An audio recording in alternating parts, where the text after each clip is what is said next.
Bah écoutez, ravi d'être avec vous aujourd'hui. C'est un plaisir d'accueillir nos éminents experts qui ont été présentés pour parler de ce sujet sur l'usine autonome de 2030. 2030, voire même après. Alors, quelques éléments. Au sein d'Accenture, on a évidemment mené une grande enquête. On a interviewé plus de 500 directeurs d'usines pour comprendre un petit peu les enjeux. Qu'est-ce qu'on attend de cette usine du futur de demain ? Tout d'abord, on attend qu'elle soit beaucoup plus agile qu'aujourd'hui, dans le sens de la capacité à introduire, à industrialiser des produits beaucoup plus rapidement qu'aujourd'hui. Et cette capacité à industrialiser rapidement des produits dans l'usine fait écho également à la réduction du temps de développement qui est en train de s'opérer, notamment par la concurrence chinoise, des produits de développement. Et donc, de concert, cela veut dire être capable de mettre dans un flux de production des produits très rapidement. Deuxième élément, on attend de cette usine du futur qu'elle soit beaucoup plus flexible, capable de se reconfigurer pour s'adapter au nouveau contexte dans lequel on est aujourd'hui, que ce soit l'hypersegmentation de la demande, des variations très importantes qui peuvent provenir de la demande, ou que ce soit en amont des ruptures d'approvisionnement, la permacrise, des crises et des impacts divers. Il faut que les usines de demain soient capables de se reconfigurer extrêmement rapidement et de manière quasi dynamique. Et enfin, troisième élément également, pour accroître la compétitivité de nos usines, eh bien, il faut qu'elles aient finalement un taux d'utilisation des actifs et des moyens extrêmement élevé.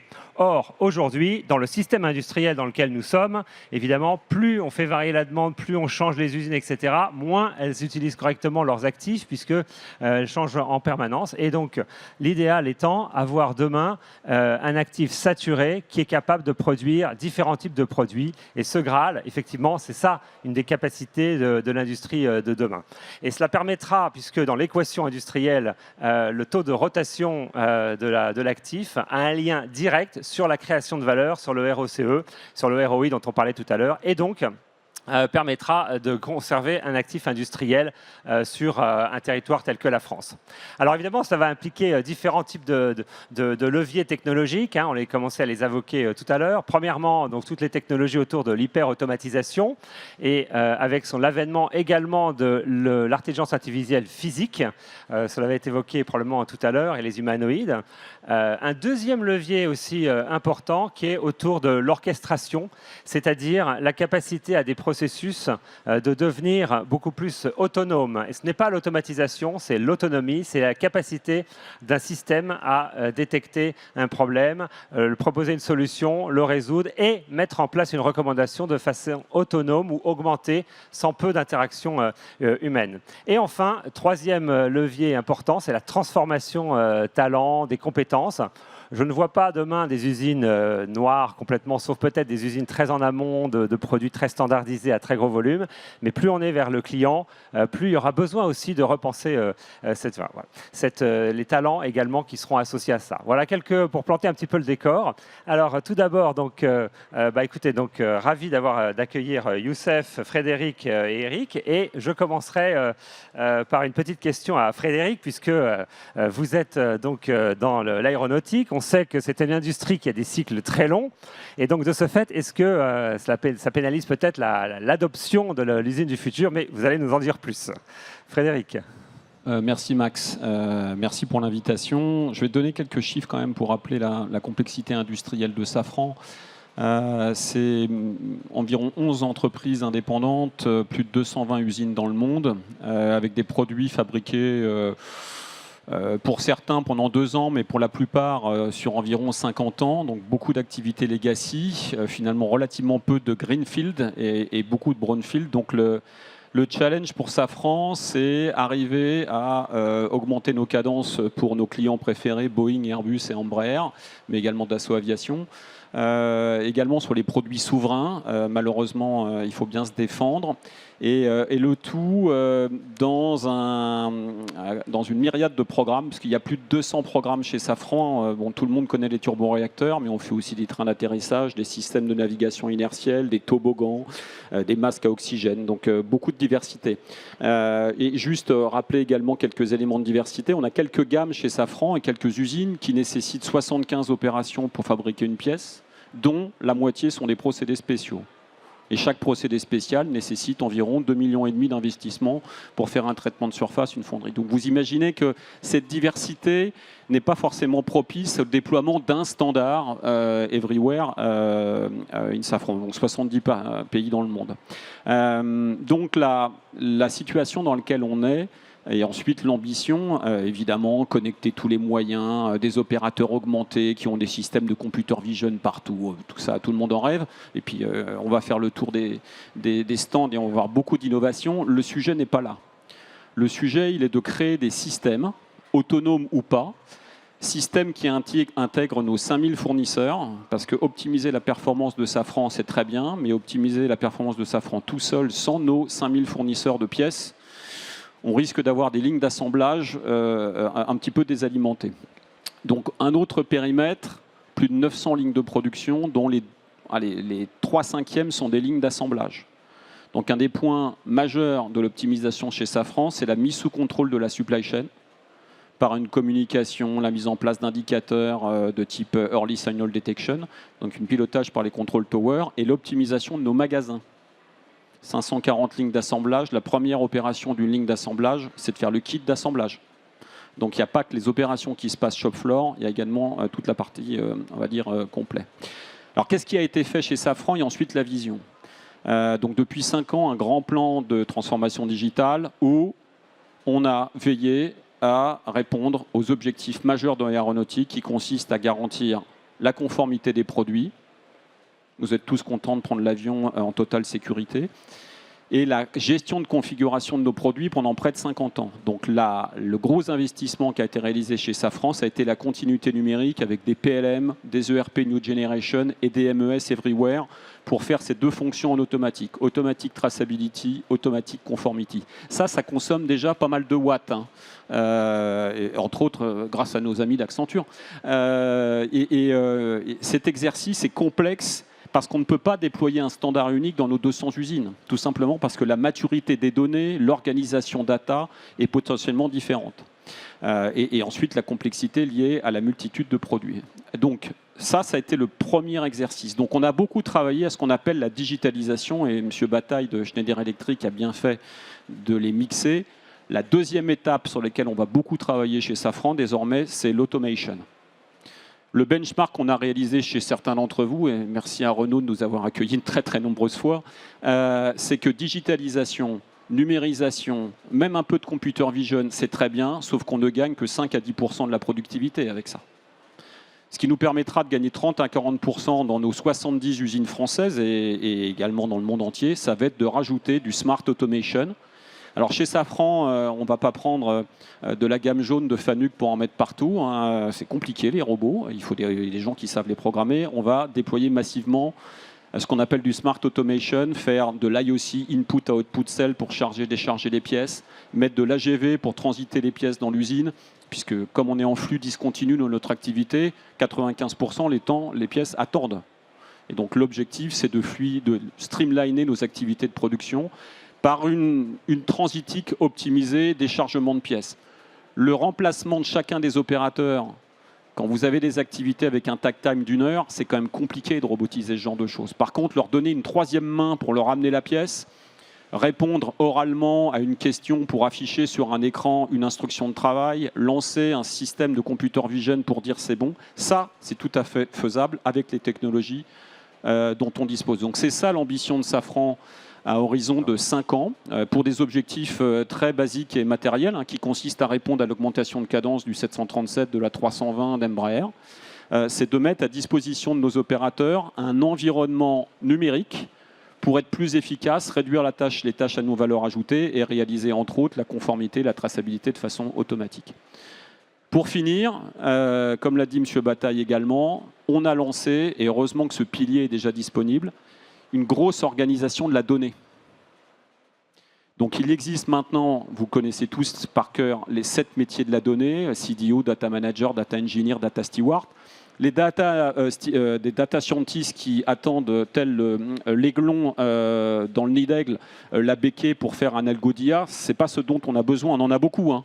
mais ce qui compte, c'est du data analyst, du data engineer pour structurer la donnée par des nouveaux standards de type UNS. Merci à Renaud de nous avoir éveillés sur cette opportunité technologique. Donc l'organisation data pour les opérations est absolument cruciale. Et ça, maintenant, c'est sec chez Safran et on va pouvoir massivement le déployer. Les premiers use cases d'IA qui sont à l'heure actuelle largement mis en œuvre chez Safran, il y en a 2.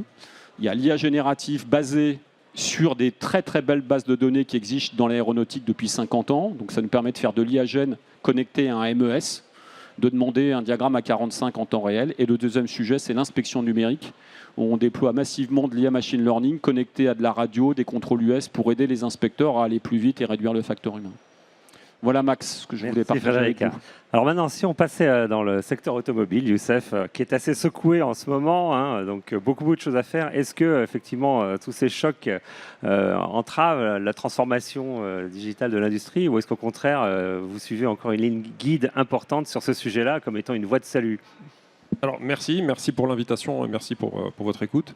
Alors en effet, ta question est pertinente parce que non seulement on suit les lignes guides, mais notre vision de l'usine du futur est en fait assez centrale dans la construction de notre plan stratégique, notamment pour faire face à notre défi d'amélioration de la compétitivité, pour faire face à tous les risques, à toutes les incertitudes liées à la supply chain, mais aussi faire face aux enjeux, je dirais, sociétaux de recrutement des bons talents dans nos usines. Je vais rejoindre François dans la description peut-être de notre métier. Hein. Donc on est un tier 1 dans l'automotive. On a avec une diversité assez importante de produits, hein, des sièges à l'électronique, au pot d'échappement. Et sur notre shop floor, nous avons jusqu'à 35 catégories de technologies. Et donc, c'est une diversité qui est très, très importante de process et donc qui nous pose un challenge sur la standardisation, je dirais, de nos solutions. Et je voulais démarrer par ça parce que finalement, l'usine 2030, c'est demain. Donc, quelle vision on peut avoir de manière réaliste pour une usine dans 4 ans? La première chose que je voulais mentionner, c'est que cette usine, il faudra qu'elle repose toujours sur des fondations lean très fortes. C'est un principe qui est extrêmement important chez Forvia. Hein. La valeur, pour nous, est créée à travers le lean. Donc 3 fondations lean. Le système d'excellence, hein. Donc c'est le lean pour les opérations, pour faire en sorte que nos managers soient formés sur les routines, sur la manière de créer de la valeur sur le shop floor. 2, le lean pour le lean industrial design, donc le lean pour les process et pour les produits, afin d'atteindre le just needed capex, hein, de réduire nos dépenses d'investissement. C'est évidemment nécessaire pour notre compétitivité, mais c'est aussi nécessaire, hein, de réduire nos investissements pour pouvoir financer justement cette transformation qui, comme François le mentionnait, n'est pas gratuite. Le troisième point, donc, c'est le lean pour les programmes. Et donc, notre excellence dans notre manière de délivrer des programmes est aussi importante parce que la meilleure manière qu'on a trouvé de perdre de l'argent dans l'automobile, c'est de rater les lancements de programmes. Donc voilà. Donc 3 fondations qui sont très importantes et qui vont être supportées par des capacités digitales qui vont être là pour augmenter ces fondations. Et donc, je veux en citer 4. D'abord, notre capacité à contrôler nos opérations de manière digitale, donc mettre en place des systèmes, des MES, des solutions shop floor qui permettent aux opérations en fait, d'avoir des données qui leur permettent de réagir plus vite, mais qui leur permettent surtout vraiment d'avoir un effet sur les opérations et donc vraiment de créer de la valeur. On a un historique qui est assez positif chez Forvia, puisqu'on a déployé un MES sur nos 200 usines depuis 5 ans. Mais c'est un MES qu'on va justement moderniser pour passer par un MES dans le cloud et donc profiter des capacités du cloud pour pouvoir fournir à nos usines des moyens de développer eux-mêmes leurs solutions et donc de répondre à la diversité de cas que l'on rencontre dans nos usines. Donc le contrôle digital de nos usines. Le deuxième point, c'est du coup l'AI et le GenAI pour supporter donc, nos opérations. Donc construire des agents qui vont aider nos managers d'opération sur 2 aspects, l'aspect managérial et l'aspect expertise. Donc, comme on le mentionnait, une diversité de process qui est très très forte chez Forvia. Et donc, on a de plus en plus de mal à recruter les bons talents pour supporter nos process. Donc, on pense que l'intelligence artificielle va jouer un rôle pour nous aider justement sur cet aspect-là. Donc, ça, c'est pour les opérations. Pour les programmes et l'engineering, le digital twin, avec notamment le déploiement d'un PLM qui va nous aider à assurer la continuité de nos données entre l'engineering et les opérations, c'est-à-dire avoir des objets numériques sur lesquels l'engineering et les opérations peuvent travailler de manière uniforme, donc notamment la continuité des baumes. À terme, ce qu'on veut, c'est d'avoir même des objets virtuels sur lesquels ces deux domaines peuvent travailler afin de simplifier le partage d'expérience entre l'engineering et les opérations. Et donc la dernière brique, c'est l'intelligence artificielle pour contrôler les process. Donc chez Forvia, c'est notamment la priorité, c'est l'automatisation de l'inspection de la qualité. À travers la vision, à travers le son, on a déjà pas mal de cas d'usage qui sont déployés, mais on pense qu'avec les révolutions qui arrivent avec l'intelligence artificielle, l'effort pour entraîner les algorithmes va réduire et donc beaucoup plus de cas d'usage pour automatiser l'inspection qualité vont s'ouvrir à nous. Donc ça, c'est les capacités dans les usines. Ces capacités, elles vont avoir de la valeur, mais si on veut créer le maximum de valeur, ils pensent qu'il faut qu'on change notre manière de fonctionner. On ne peut pas mettre en place de nouveaux outils et continuer à fonctionner de la même manière. Et donc sur cet aspect-là, il y a deux sujets que je peux donner en exemple sur lesquels on pense que ces capacités vont nous permettre de fonctionner différemment. Un, on pense centraliser nos capacités de planning et de scheduling. C'est-à-dire qu'en automatisant l'ordonnancement et le planning dans nos usines, on pense que finalement tous les métiers dans nos usines qui contiennent le mot planning pourront être centralisés. Ça permettra d'être plus compétitif, mais ça permettra aussi surtout d'avoir des compétences plus fortes régionalement qui pourront avoir une vision plus transverse sur la chaîne de valeur et donc permettra de réagir plus efficacement à toutes les variations. Donc centralisation du planning.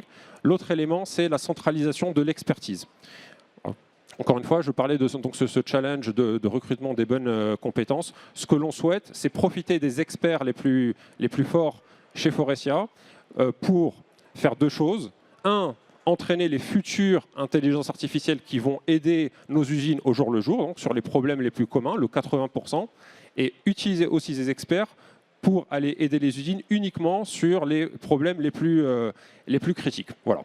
Donc c'est notre vision de l'usine de 2030, construite, donc, comme je disais, sur 3 briques. Les fondations du lean, des capacités digitales importantes dans l'usine, et ensuite des opportunités de transversaliser certaines fonctions pour créer davantage de valeur. Voilà. C'est passionnant, merci Youssef. Alors, Eric, maintenant sur Renault, on sait que vous avez développé déjà énormément de belles choses, notamment ce fameux métaverse industriel, donc tu vas nous en expliquer.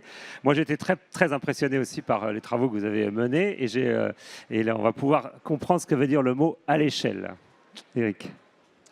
Bien, merci pour l'invitation. La transformation, effectivement, c'est avant tout côté industrie, de la data de qualité. Et je dirais que j'ai bu un petit peu du petit lait ce matin avec l'intervention du CEO de Schneider France, où il remettait, on va dire, le couvert sur il faut de la data structurée et contextualisée avec l'ensemble des informations. C'est le travail qu'on a démarré, nous, en 2016. On s'est heurté à pas mal de murs et puis finalement on a craqué le sujet en 2019, ce qui fait qu'aujourd'hui on a à peu près plus de 20 000 équipements connectés sur l'ensemble de nos 22 usines, avec à chaque fois un modèle de données standard, que ce soit un robot jaune ou un robot orange ou une pompe différente. Et ça, c'est vraiment le moteur pour une transformation réussie, et c'est ce qui fait qu'on a en permanence des ROI sur l'ensemble de la transformation digitale en moins d'un an sur l'ensemble des sujets.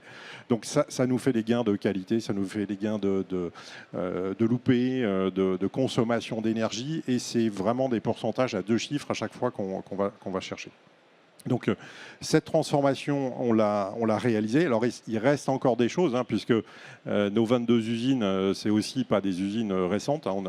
Vraiment, notre sujet, c'est d'avoir des brownfields qu'on fait basculer dans le 21e siècle. Hein. On veut vraiment ne pas scraper le patrimoine industriel français, mais vraiment l'amener dans un niveau de performance au top niveau. Et c'est ce qu'on a réalisé aujourd'hui en mixant, on va dire le lean, hein, ce que Youssef, tu disais, le lean avec cette transformation digitale. Alors, pour aller un peu plus loin, parce que la question finalement c'est quelle vision à 2030. Je pense qu'il y a 3 points sur lesquels aujourd'hui on est en train d'accélérer. Premier point, c'est terminer finalement ce déploiement complet du métaverse industriel. Ça veut dire aller sur l'ensemble des installations, parce qu'on a aussi malheureusement des machines un peu anciennes, toute cette modernisation pour capter ce qui nous reste à capter et se connecter avec nos fournisseurs dans cette transformation. Et avec la modernisation de nos vieux legacy, de nos vieux MES, pour pas seulement finalement faire du digital twin classique, où finalement j'ai les infos, mais ce qu'on appelle le métavers, c'est avoir une capacité de rétroaction temps réel sur ce qui se passe. Donc non seulement j'ai l'info d'une dérive sur une machine, de paramètres complexes sur plusieurs installations, mais je suis capable de faire une boucle de rétroaction en temps réel directement sur l'ensemble de la chaîne, que ce soit supply, que ce soit qualité, ou que ce soit plus traditionnellement sur des pannes et choses comme ça. Donc c'est vraiment d'aller jusqu'au bout et de tirer tout le sel des gains opérationnels. Le deuxième point important, c'est tout l'écosystème, c'est-à-dire cette information temps réel ou en temps pertinent.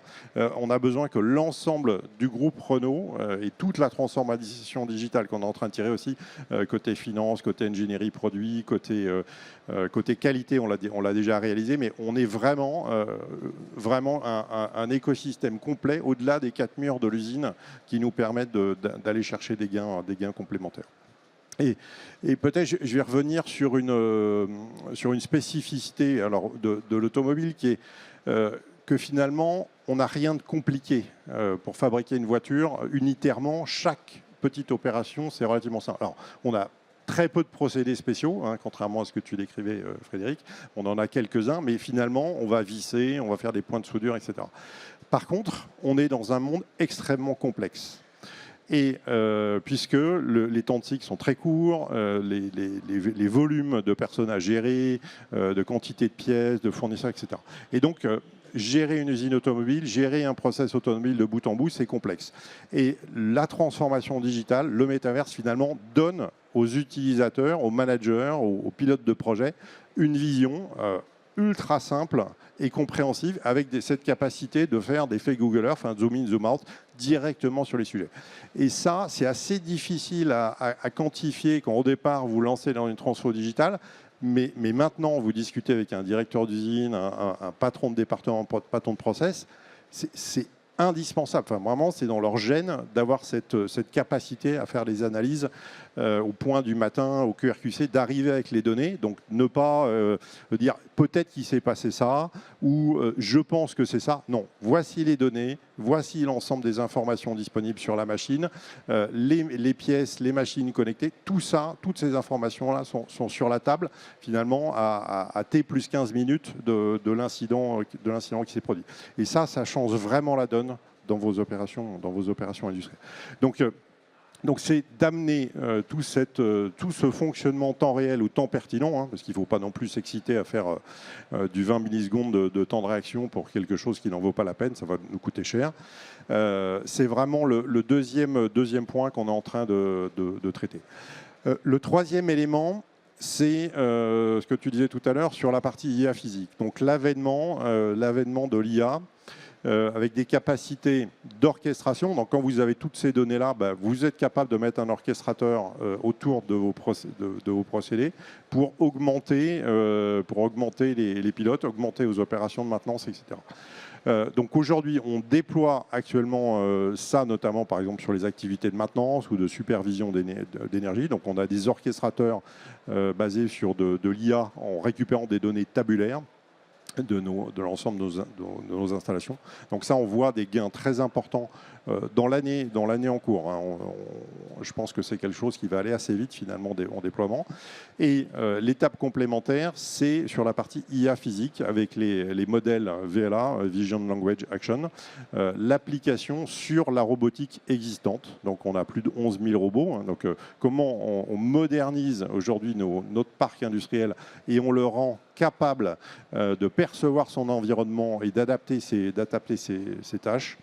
Et puis bien sûr, tout le travail sur la robotique humanoïde. Donc demain, il y a une petite intervention avec Jean-Louis Constanza de Wondercraft pour expliquer cette roadmap. Mais il y a vraiment une ambition chez nous de déployer entre 300 à 350 robots dès 2027 dans nos différentes usines. Et je dirais ce sont des robots frugaux et robustes. Hein.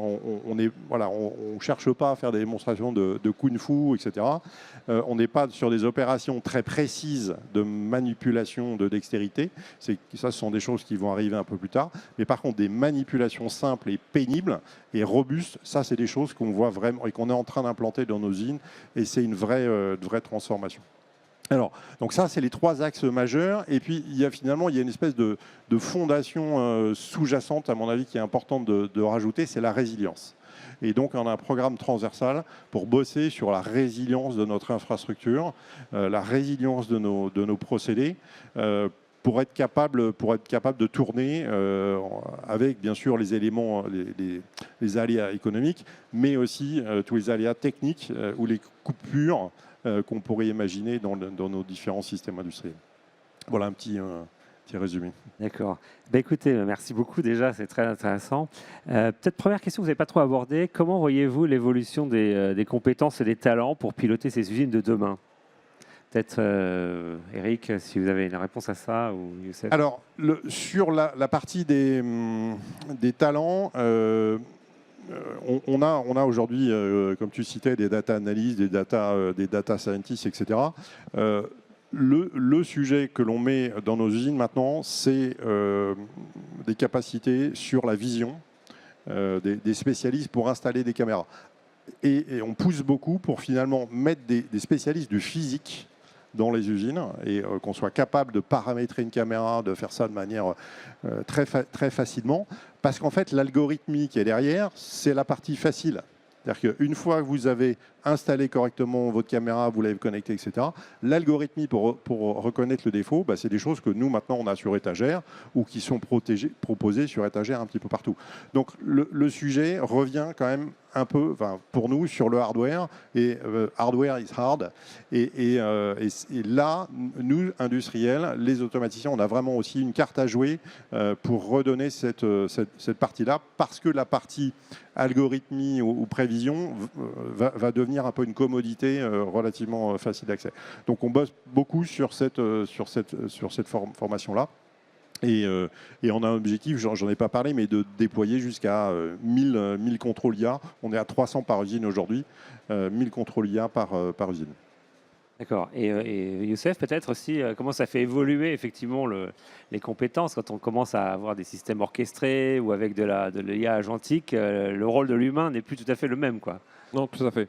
Alors, il y a différents types de compétences. Les compétences déjà techniques nécessaires pour cette transformation. Chez Forvia, les usines sont de taille assez réduite, notamment par rapport à Renault. Et la plupart du temps, les usines n'ont pas la capacité, on va dire, d'avoir les équipes en interne pour gérer ce type de transformation. Donc, des réflexions qui sont depuis longtemps en cours chez nous et de plus en plus en ce moment, c'est comment on peut s'organiser en centrale pour aider, pour fournir cet apport de compétences techniques nécessaires au déploiement des bonnes solutions, à fournir cette. J'ai beaucoup insisté sur la centralisation tout à l'heure, mais c'est aussi pour mener cette transformation que c'est nécessaire. Alors sur les individus, moi l'exemple qui me plaît le plus, c'est celui sur lequel on travaille depuis pas mal de temps, c'est la transformation donc du planning et du scheduling. Et c'est vrai qu'on passe en fait d'un métier où on demande à un master scheduler de générer un planning, générer un schedule, générer un ordonnancement, à un master scheduler qui est là pour maintenir un outil qui génère un schedule. Et peut-être demain, un master scheduler qui interagit avec une IA, qui pilote un outil, qui pilote un schedule. Donc, c'est clairement un changement, pas que de compétences, mais aussi un changement de mentalité qu'il faut qu'on puisse accompagner. Et ce sur quoi nous travaillons beaucoup chez Forvia, c'est surtout le leadership, parce que ce que l'expérience montre chez nous, c'est que les usines qui fonctionnent le mieux sont celles sur lesquelles le plant manager est évidemment le premier sponsor de cette transformation. Donc on insiste énormément en fait, sur la formation de cette couche de leadership dans le cadre de cette transformation. Et Frédéric, dans votre domaine, effectivement, vous l'avez dit, il y a énormément de procédés spéciaux, d'activités finalement assez encore manuelles parce qu'elles sont complexes pour assembler. Comment est-ce que vous voyez l'évolution effectivement du rôle d'un opérateur demain avec cette transformation que vous avez citée ? Tu t'as lu dans mon esprit. On ne va pas parler d'ingénieurs. Les ingénieurs chez Safran, il y en a quelques dizaines de milliers. Évidemment, il va falloir qu'ils se mettent à la donnée, respecter, éviter le not invented here. C'est la grande spécialité des ingénieurs chez Safran. C'est que l'algorithme qui vient d'ailleurs n'est pas forcément le bon. Et donc, ils veulent pondre le leur. Donc, arriver à gérer et à garantir, respecter une organisation standard. Si on revient sur les frontliners, donc les frontliners chez Safran, ce n'est pas simplement les opérateurs, c'est les inspecteurs, ceux qui font de la gestion de prod, les agents de maîtrise, les chefs de ligne et les gens en logistique qui amènent les pièces. Donc ces gens-là, globalement, depuis 5 ans, c'est des gens qu'on n'a pas forcément pris en compte dans notre cadre de notre transformation digitale, tout simplement parce que les outils n'étaient pas encore en place et il est temps de préparer le terrain. Donc on va résolument, dans les années qui viennent, travailler sur un single screen, un environnement unique. Imaginez un opérateur qui est en train de faire de l'assemblage avec une clé connectée. Il a son MES, l'outil de la clé connectée, le système de computer vision qui lui dit c'est là que tu dois le mettre, plus l'outil de géolocalisation de la pièce qui est en train d'arriver. Donc il a 4 écrans alors qu'il est censé faire son opération. Il y a une vraie problématique d'IHM et d'UX UI pour les opérateurs à mener. Si on prend chacune des solutions SaaS plus les MES, honnêtement, c'est 5 écrans pour un opérateur. Et donc, il risque d'avoir une charge finalement cognitive qui va dégrader la charge physique qu'on aura cherché à réduire. Donc, on va résolument travailler là-dessus, donner du sens également à l'aide, à l'augmentation qu'on va lui apporter par de l'UIA qui va lui dire ça c'est bon, ça c'est pas bon. J'entends parler beaucoup de digital inspection. Ouais, un inspecteur COSAC, enfin on dit plus COSAC maintenant, niveau 1, 2 et 3, à qui on a dit depuis 50 ans que les avions volent grâce à lui mettent un algorithme qui va lui suggérer ou pas un défaut, vous imaginez que la conduite du changement n'est pas complètement triviale. Donc là, on n'est plus dans le digital, on est dans la transformation. Donc le gros axe sur lequel on va travailler résolument, c'est l'environnement numérique au service des opérateurs pour atteindre les gains qui sont escomptés. Alors il y a plein de solutions. Mais je pense que c'est plus une problématique de solution à l'heure actuelle, c'est vraiment une problématique d'environnement, d'IHM. Il y a un métier qui apparaît, qui s'est bien développé, qui était beaucoup dans la tech, c'est l'UX UI. C'est un métier absolument fondamental pour être capable d'amener un single screen. Et moi, mon rêve, c'est que dans 5 ans, l'environnement de tous les opérateurs, les 60 000 opérateurs de Safran, soit le même.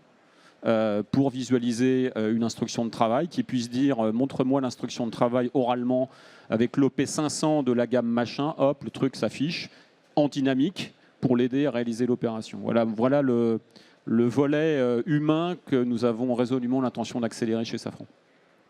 Et alors sur la vitesse en fait de cette transformation, nous on fait beaucoup d'études chez Accenture, notamment sur la maturité de cette transformation, et on s'aperçoit que sur un grand panel d'entreprises, il y en a une proportion très, très importante qui n'ont pas du tout ou peu fait cette transformation, qui sont englués dans les POC, dans les MVP. Quels sont, d'après vous, les facteurs qui permettraient d'accélérer cette transformation ? Et quelles sont aussi d'ailleurs les barrières au changement ? Peut-être Youssef, dans un grand groupe comme le vôtre, avec plus de 300 usines, je pense que c'est un vrai challenge. Donc, quelles sont les barrières et qu'est-ce qu'il faudrait faire pour accélérer cette transformation à l'aune des nouvelles technologies comme l'IA aujourd'hui, qui permettraient peut-être de faire des choses plus vite que vous aviez commencé à le faire il y a 5 à 10 ans auparavant ? Oui, clairement. Historiquement, ce qui nous a permis de réaliser la transformation, en tout cas de réussir, c'est vraiment de s'intégrer complètement dans le lean, comme je l'avais dans le lean et dans les principes. C'est-à-dire que historiquement, c'est vrai que le digital était plutôt une voie parallèle aux opérations. Et donc le fait de s'intégrer complètement dans notre système d'excellence a permis vraiment de pousser ces outils au plus près des opérateurs. On a la chance dans les prochaines années finalement on va connaître une deuxième vague de transformation, puisque beaucoup de systèmes sont maintenant obsolètes et on va devoir les remplacer. Et là je dirais que si on veut aller plus vite que ce qu'on a fait historiquement, parce que je pense qu'on peut aller beaucoup plus vite, il y a deux facteurs qui sont importants et je vais rejoindre celui de François sur l'UX UI. C'est vrai que c'est historiquement quelque chose qui a été sous-estimé. Et donc c'est plus facile de développer plusieurs solutions en parallèle qui du coup ont chacun leur Télescope. Voilà, ce télescope, parce qu'elle répond à un besoin précis et donc individuellement sur un cas d'usage, elles font sens, mais dans l'ensemble, elles ont du mal à s'intégrer à un écosystème. Donc il y a misé sur l'UX UI et aussi misé du coup davantage sur le cloud, surtout parce que là aussi, historiquement, les deux options que l'on proposait à nos usines, c'était suivre un standard du groupe ou développer une solution locale qui était complètement déconnectée du reste des standards. Ce qu'on veut dans le futur, c'est proposer des plateformes dans lesquelles 80% du chemin est fait et dans lequel on donne les capacités aux usines de réaliser en fait le dernier pas, le dernier mile, à travers notamment des fonctionnalités de citizen development, voire de l'IA pour développer plus rapidement leur propre use case. Voilà. Et vous, Eric, si vous, par exemple, je sais que vous avez commencé à construire ce fameux métaverse qui porte ses fruits aujourd'hui il y a quand même un certain nombre d'années. Si vous aviez à le refaire aujourd'hui, est-ce que vous auriez les moyens de le faire plus rapidement en utilisant les nouvelles technologies? Alors, en termes de vitesse, on voit effectivement aujourd'hui qu'on est capable de gagner entre 30 à 50% de temps avec du gen coding. Ça c'est vraiment évident sur cette partie-là. Par contre, la transformation managériale, etc., elle prend toujours du temps. Donc, le fait d'embarquer toute la ligne managériale, c'est effectivement important, et de changer ça. Donc, de mettre des outils pour que les dashboards soient faits en local sur les applications. Moi, j'interdis qu'il y ait une seule application. Enfin, dans les applications qu'on livre, il n'y a jamais de dashboard. Les données sont exposées et l'ensemble des informations ensuite vont être republiées dans du dashboarding, dans des outils faits pour ça. Parce que sinon, on passe notre temps à modifier les dashboards en fonction des priorités business. Et il faut que ce soit les managers qui fassent ça. Je reprends toujours l'exemple du pilote d'avion. Un pilote d'avion, il ne demande pas à l'hôtesse de l'air ou au steward de venir lui présenter un PowerPoint ou un Excel pour savoir s'il doit aller à gauche ou à droite. Il a son cockpit en face de lui, qui a été construit et optimisé. Est-ce qu'il est en phase d'atterrissage? Est-ce qu'il est en phase stabilisée? Il n'a pas les mêmes informations et il est capable de prendre les décisions avec ça. Donc un manager opérationnel doit construire et doit faire modifier ces outils de pilotage lui-même avec ses équipes en local basées sur une structure de données standard. En termes de change management, c'est vraiment pour moi très important, effectivement, c'est ce que tu disais, Youssef, là, sur le fait d'embarquer toute la ligne managériale. À refaire, on pourrait aller effectivement plus vite aujourd'hui vers cette transformation, ce qui était un point positif pour ceux qui ne l'ont pas encore réellement entamé, quoi. Oui, le gen coding à la fois pour développer les applications, mais aussi le côté métier pour faire les spécifications. C'est vraiment quelque chose qui est massif aujourd'hui dans notre vitesse de déploiement, quoi. Dans ce qu'on est en train de faire, notamment sur les données qui viennent de la voiture, on avait des prédictions disant qu'il allait falloir 8 mois, etc. Il y a des choses qu'on a faites en une demi-journée. Oui. En une demi-journée. Donc, on passe de 6 mois à une demi-journée avec l'expérience qu'on a côté industrie et machine, quoi. Et côté Safran également, comment est-ce que l'accélération peut se faire dans un groupe tel que le vôtre, organisé aussi en business group différents, et avec aussi ce que impliquent les contraintes de l'aéronautique. Comment voyez-vous aussi les leviers d'accélération de cette transformation dont finalement on parle depuis quand même plus de 15 ans maintenant? Alors déjà, on a viré un acronyme du vocabulaire, le POC.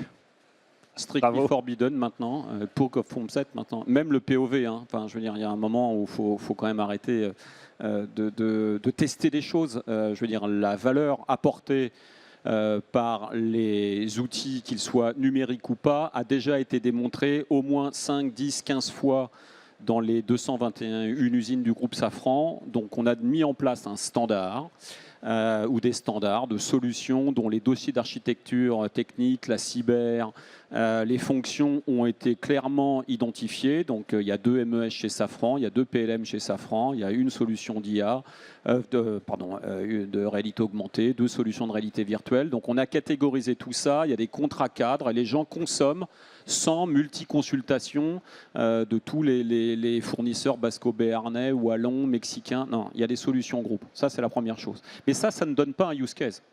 Parce que malheureusement, quand vous êtes dans une activité industrielle, donner de la valeur à un opérateur, c'est les fameux, c'est comment dirais-je, l'agrégation de toutes les solutions que j'ai listées tout à l'heure. L'opérateur, pour qu'il soit pertinent, il a une solution de computer vision, un outil connecté, un MES, un éclairage pertinent, une table qui se lève, le tout pour l'assemblage qu'il doit réaliser. Donc il faut connecter les 4 solutions que je viens de lister. C'est ça le use case. Le use case, ce n'est pas simplement un domaine et un outil connecté tout seul dans son coin. Donc on a beaucoup réfléchi à ces standards et la petite nouveauté pour accélérer maintenant résolument dans toutes nos 900 lignes de production, ça a été de créer ce qu'on appelle les archétypes. Donc chez Safran, pour la faire très courte, il y a évidemment les Final Assembly Line, il y en a plus de 500 chez Safran.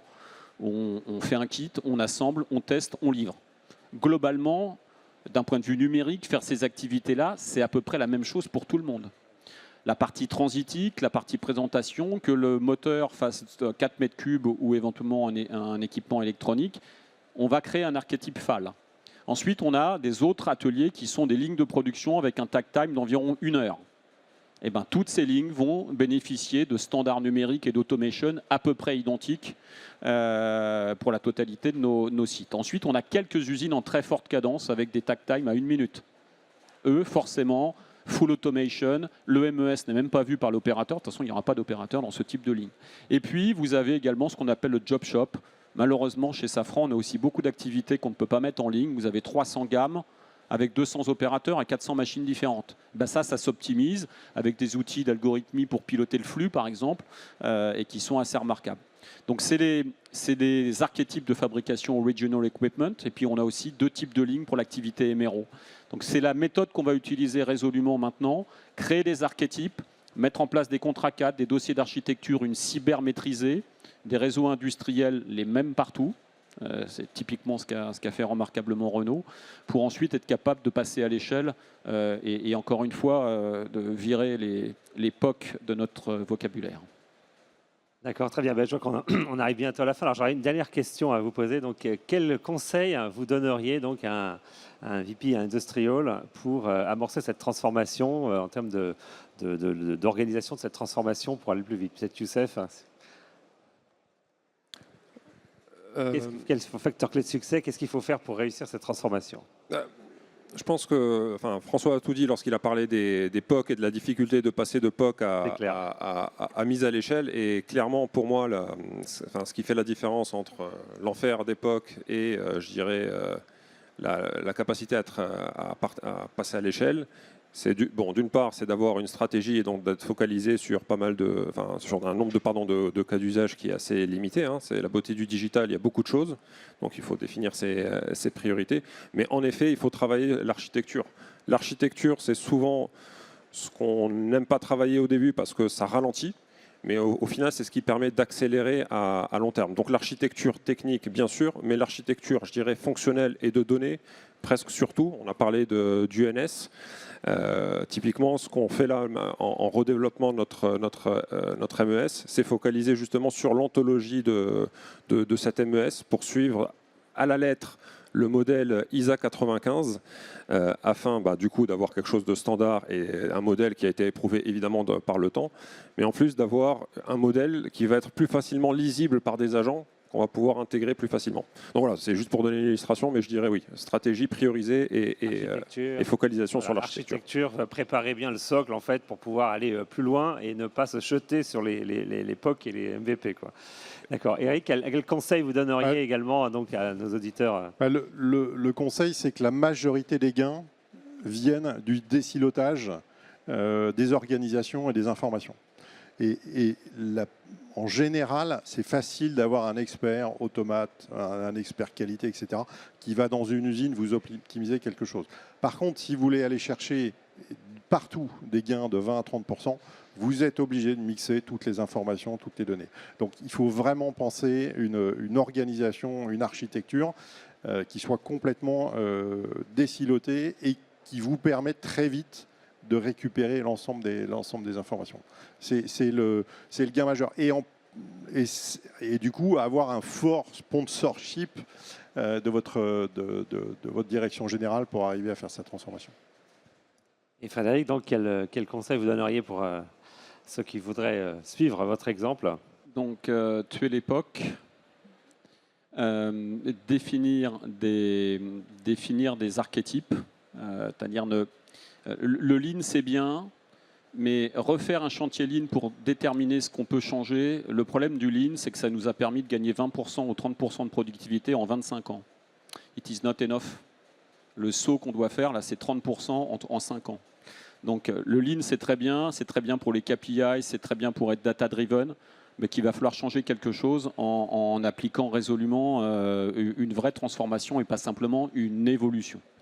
Donc ça, c'est un sujet majeur. Le deuxième, effectivement, c'est l'opportunité technologique du data model pour tout le monde dans le cadre d'infrastructures du NS. Et puis, le point que moi j'avais noté quand j'ai commencé à me nourrir de ce que faisait Renault, systématiquement 2 pilotes pour tous vos projets de transformation. Un pilote de transformation qui lui est nourri par le business, il a poussé de la pièce pendant 15 ans au fond de la mine, et quelqu'un de l'IT qui va l'épauler pour lui dire ça c'est faisable, ça c'est pas faisable, ou parce qu'ils s'aiment bien et parce qu'ils sont dans le même bureau, va lui apporter des solutions. Donc typiquement les opportunités UNS, c'est venu de l'IT industriel, hein, d'une société du groupe, et ensuite en visitant Renault. Donc mettez des binômes, mettez un pilote business uniquement pour le MES, vous êtes mort. Vous êtes mort. Voilà, il faut un double pilotage. Les gens sont affectés évidemment à cette transformation et dans le même bureau, ils mangent ensemble, ils partent en vacances ensemble. En fait, ils vivent le projet. Mais si vous oubliez, soit vous mettez moi, le pire, ça a été les pilotes IT uniquement pour des projets business. Ça s'est transformé en catastrophe, hein, des millions d'euros perdus. Hein. Donc, double pilotage, ça, c'est absolument clé pour les projets de transformation. Bah écoutez, super. On arrive au terme de cette conférence. Je crois on a abordé beaucoup de sujets. On peut vous les applaudir. Bravo pour tout ce que vous avez fait, et bravo pour la transparence de votre témoignage. Et merci infiniment pour cette belle table ronde. Je vous remercie. Je crois qu'on a une petite 5 minutes de pause. Merci beaucoup.